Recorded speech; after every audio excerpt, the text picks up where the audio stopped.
দশমী তিথি তিমিরা রজনী।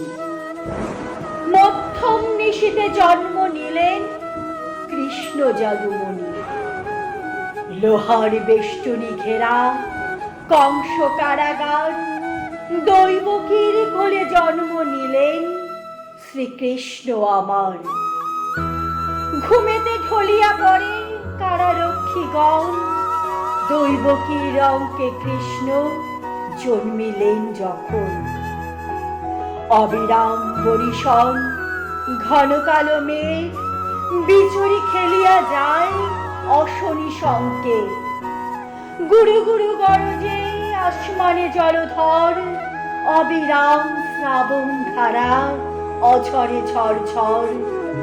সৌদামিনী অন্তরিক্ষে খেলে আচুম্বিতে, অচির প্রভা ধাঁধায় চক্ষু পথিকে ধাঁধিতে। যখন কৃষ্ণ জন্ম নিল কংস কারাগারে, স্বর্গ হইতে দেবগণ পুষ্প বৃষ্টি করে। দৈববাণী হয়েছিল কংস নৃপতিরে, অষ্টম গর্ভজাত দৈবকীর বধিবে তাহারে।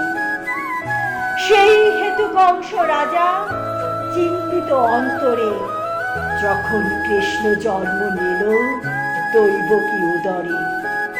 পিতা বসুদেব হইয়া চিন্তায় মগন, কি করে রক্ষিবেন তিনি স্নেহের কৃষ্ণধন। শ্রীকৃষ্ণ লইয়া বসুদেব গোকুলে চলে, যমুনা উজান বয় বাড়িতে উছলে। কি করে যমুনা পার হবে বসুদেব ভাবে মনে মনে। মৃগাল রূপে ভগবান যমুনা পারাপার করেন তখন। মা যশোদার কোলে কৃষ্ণ অর্পণ করিয়া, সাথে লয়ে যোগমায়া বসুদেব আসিল ফিরিয়া। কৃষ্ণের জন্ম শুনে কংস কারাগারে আইল, দৈবকীর হতে তারে কাড়িয়া লইল। কন্যা সন্তানে কংস পাথরে ছিড়িল, তৎক্ষণাৎ আকাশে যোগমায়ার রূপ ধারণ করিল। যোগমায়া প্রকাশিল কংসের সকাশে, কংস তোমারে বধিবে যে গোকুলে বাড়িছে সে।